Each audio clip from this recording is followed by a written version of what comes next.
In Colombia, President Gustavo Petro announced the beginning of a second peace process, this time with the FARC dissidents. In the Philippines, about 100,000 people have been affected as 122 others have fallen sick due to the oil spill from a sunken tanker off the coast of Oriental Mindoro province on February 28th.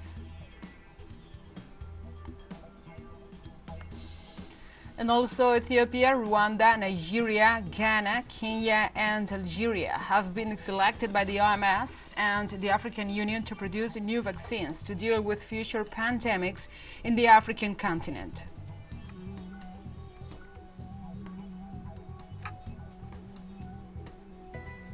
From the headquarters of TeleSUR English in Havana, Cuba, this is From the South. I'm your anchor, Gladys Quesada, and these are the news. On Monday, Colombian President Gustavo Petro announced the beginning of a second peace process, this time with the FARC. The head of the state reported that a peace talks table will be created between the government and the Central General Staff of the dissidents of the former Revolutionary Armed Forces of Colombia. In this context, the Attorney General's office lifted the arrest warrants of at least 19 members of the group to participate in the peace talks. The head of state asserted that the talks will serve to continue with the agreement signed between the Colombian state and FARC in 2016. President Petro's administration, through dialogue, also seeks to disarm groups known as the Gulf Clan and paramilitaries of the Sierra Nevada.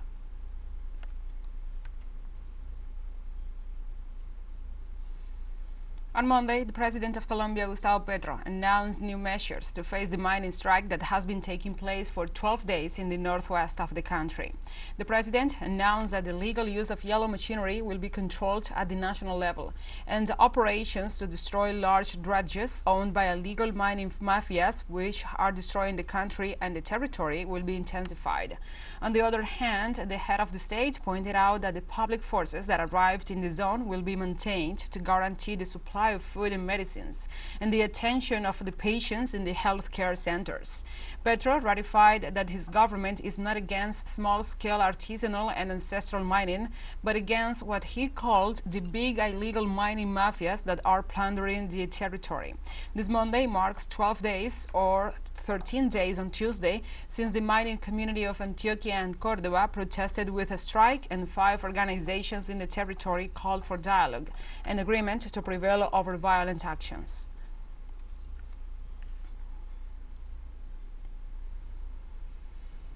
Brazilian people commemorate councilwoman and black activist Marielle Franco 5 years after her assassination, as her relatives bet on the political change in the country for the investigators to finally get to the motive and mastermind of the murder.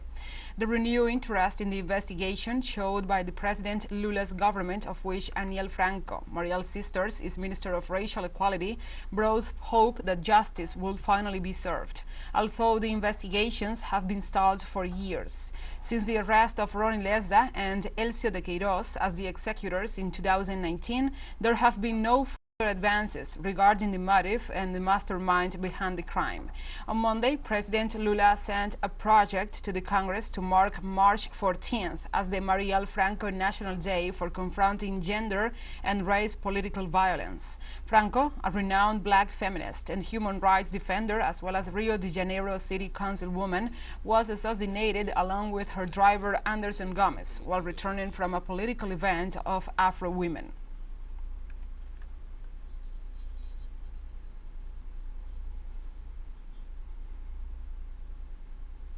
The second edition of the international conference Patria, Homeland, opened on Monday in Havana, Cuba. The meeting focuses on debates over technological sovereignty. The event takes place at the Che Guevara Hall of the House of the Americas in the Cuban capital, bringing together more than 50 international guests and around 100 specialists to discuss disinformation and hate speeches, as well as the effects of the U.S. blockade against the island on the digital space. According to the organizers, the forum has the mission of combining love, art, and fraternity. During the opening session, the president of the House of the Americas, Abel Prieto, reflected on the challenges faced by the left in the region regarding the communication and culture wars, as well as the need to coordinate forces with common objectives.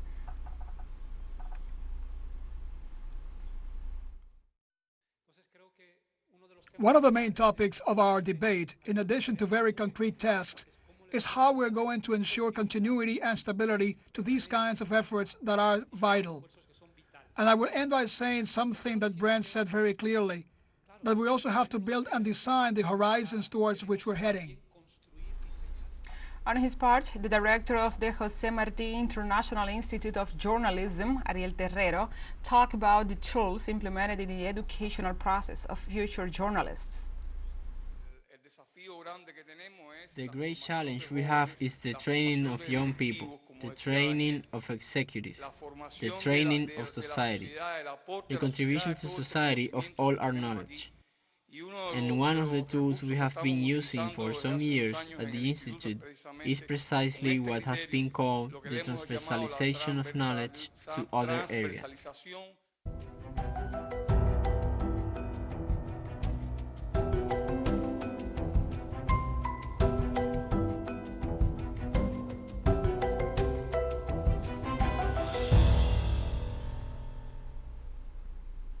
And now we move on to other topics. Peruvian authorities declared on Monday a state of emergency for the next 60 days due to the risks posed by the heavy rains.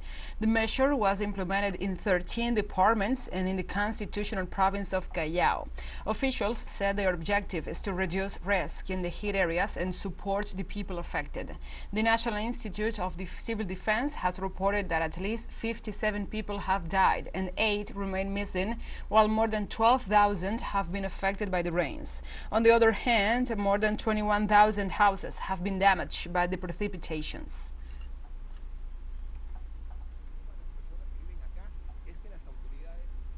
And more than 3,000 hectares have been burned in Argentina after the recent forest fires in the department of Ituzaingó.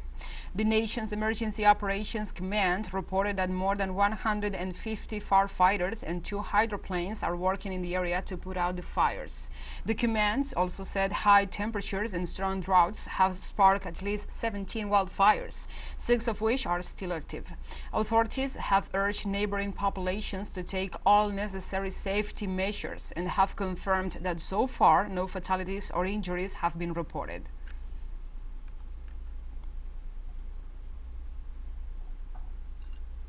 Authorities of the National Institute of Hydraulic Resources of Cuba reported that more than 400,000 people in the country are affected by the meteorological drought.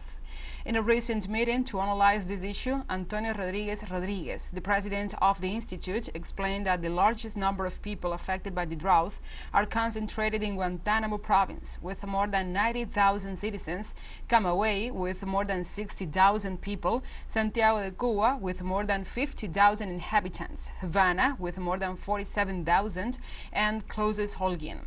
Moreover, it was reported that between March the 1st and the 10th, 137 municipalities in Cuba reported no rainfall.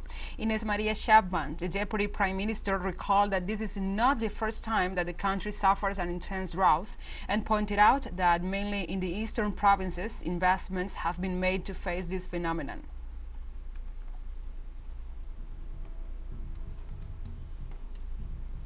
Let's take a short break. But first, remember you can follow us on our TikTok account at TeleSUR English, in which you will be able to see news in different formats, news updates and more. Other stories coming up, stay with us.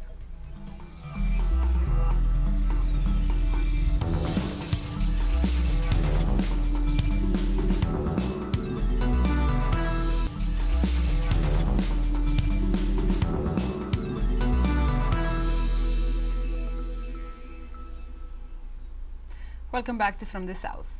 European stock markets are down after a collapse in the Wall Street and the bankruptcy of Silicon Valley Bank in the United States. On Monday, the IBEX, Spain's stock exchange main reference index, was down nearly 4%, while banking stocks continued to plummet in the region. In France, the Paris Stock Exchange fell 2.95%, while the German city of Frankfurt reported a fall of 3.12%. In view of the situation, concerns about financial stability and liquidity dominated the market, despite the intervention of the U.S. authorities to curb the consequences of the collapse of Silicon Valley Bank and the preemptive shutdown of Signature Bank. In this context, the world prices of Brent oil, the European benchmark, plunged 4.5% to $79 a barrel.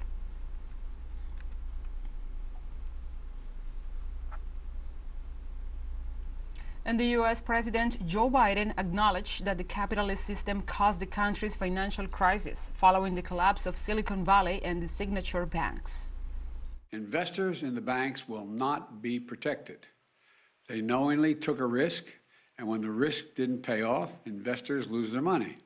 That's how capitalism works. Requirements. I'm going to ask Congress and the banking regulators to strengthen the rules for banks to make it less likely this kind of bank failure would happen again, and to protect American jobs and small businesses. And the U.S. President Joe Biden met with the Australian and British leaders on Monday to discuss a new nuclear submarine pact. Australian Prime Minister Anthony Albanese and the British Prime Minister Rishi Sunak joined the U.S. President at the San Diego Naval Base in California as part of the AUKUS Alliance's work agenda, which has the primary goal of bringing Australia into the group of navies that own nuclear-powered submarines. Prime Minister Anthony Albanese announced that this country will buy as many as 5 U.S. nuclear-powered submarines and then build a new model with U.S. and British technology. President Joe Biden stressed that Australia will not be getting nuclear weapons. Australia joined Washington and London in a newly formed alliance known as AUKUS 18 months ago.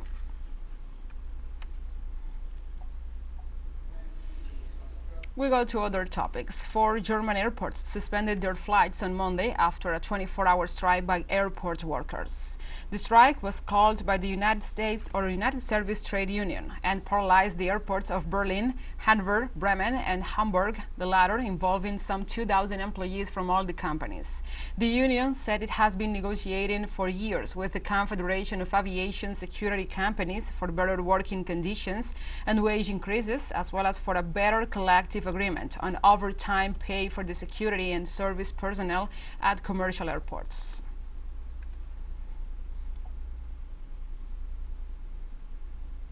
And the Chinese President Xi Jinping will participate in dialogues between China's Communist Party and the international political parties.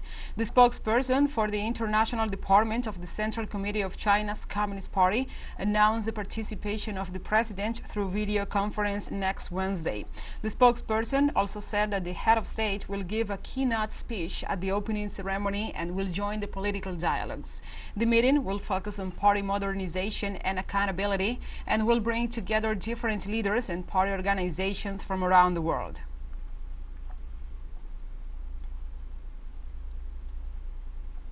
About 100 persons or 1,000 people in the Philippines have been affected and 122 others have fallen sick due to the oil spill from a sunken tanker off the coast of Oriental Mindoro province on February 28th. According to province governor Umerlito Dolor, the people reported sick have presented respiratory-related symptoms, skin rashes, vomiting and diarrhea, with middle-aged men and women accounting as a majority of the affected, including children. Dolor also said that the sick are receiving treatment from toxicologists from the Batangas Medical Center. The governor called on those living within 100 meters of the affected areas to wear industrial masks and obtain water from safe sources, as some 20,000 families in the province have been affected by the oil spill. As for environmental damages, the official referred to the severe damages recorded in the Pola town, with fish mortality and some damaged seagrass, corals, and mangroves. Authorities are still struggling to contain the spread of the oil. The MT Princess Empress, carrying 800,000 liters of industrial fuel oil, sank off the coast of Oriental Mindoro province last February 28th.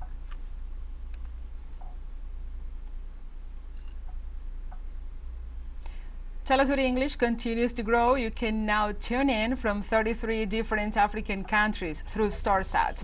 Dial 461 and enjoy our Latin American alternative broadcast. One final short break and we'll be right back. Stay with us.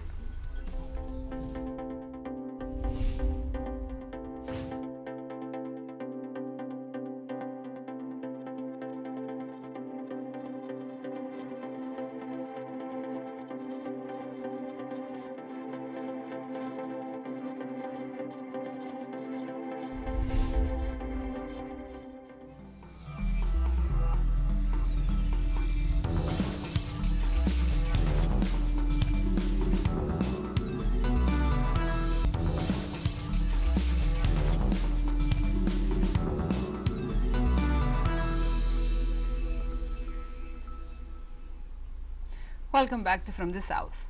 The World Health Organization, in partnership with Africa Center for Disease Control and Prevention, has mapped out 6 countries for vaccine manufacture. According to the largest health development non-governmental organization based in Africa, UNREF Health, the countries identified include Rwanda, Nigeria, Ethiopia, Ghana, Kenya, and Algeria. Authorities also said that the establishment of manufacturing plants will also guarantee a fight against future pandemics. On her part, Masidisho Moeri, WHO Regional Director for Africa, said countries should revamp investment in health, adding that it is a key determinant of socio-economic development for the continent.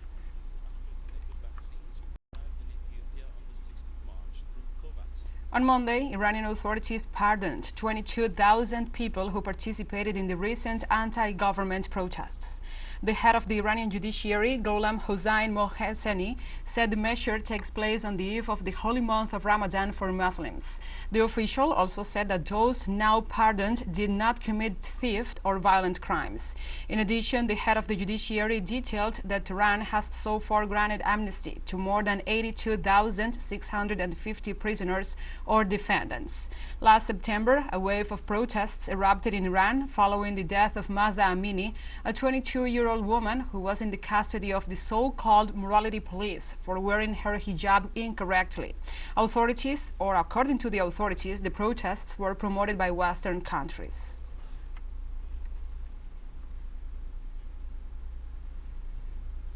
And the oldest Palestinian prisoner in Israel has been released on Monday after 17 years in prison. A spokesperson for the Palestinian Prisoners Club reported that 83-year-old Fouad Shubaki had been released from the Israeli Ashkelon prison and was on his way to Ramallah in the occupied West Bank. On arrival in Ramallah, Shubaki visited the tomb of the late Palestinian leader Yasser Arafat, to whom he was close ally. Palestinian officials jostled to get close to the octogenarian draped in a Palestinian kijviyeh. Young children reportedly waved the Fatah movement flag, while women proudly sported T-shirts with the face of a young Shubaki printed on them. Fouad Shubaki was accused of attempting to smuggle weapons from Iran into Gaza aboard a ship which was seized by Israel in the Red Sea. He was sentenced to 20 years in jail, which was later reduced to 17 years.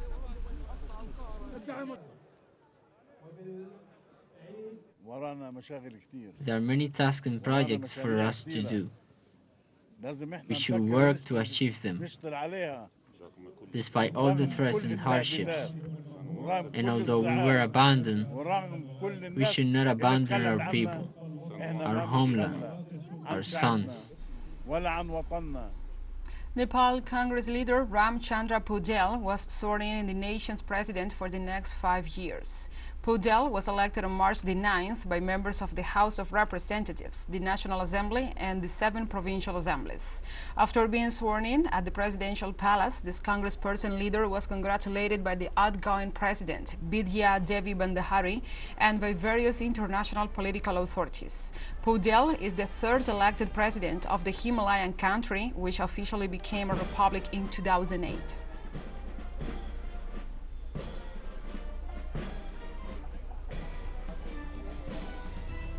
And we have come to the end of this news brief. But remember, you can find this and many other stories on our website at telesurenglish.net. And also, if you feel so inclined, please join us on social media for all the latest news. We are on Facebook, Twitter, Instagram, Telegram, and TikTok.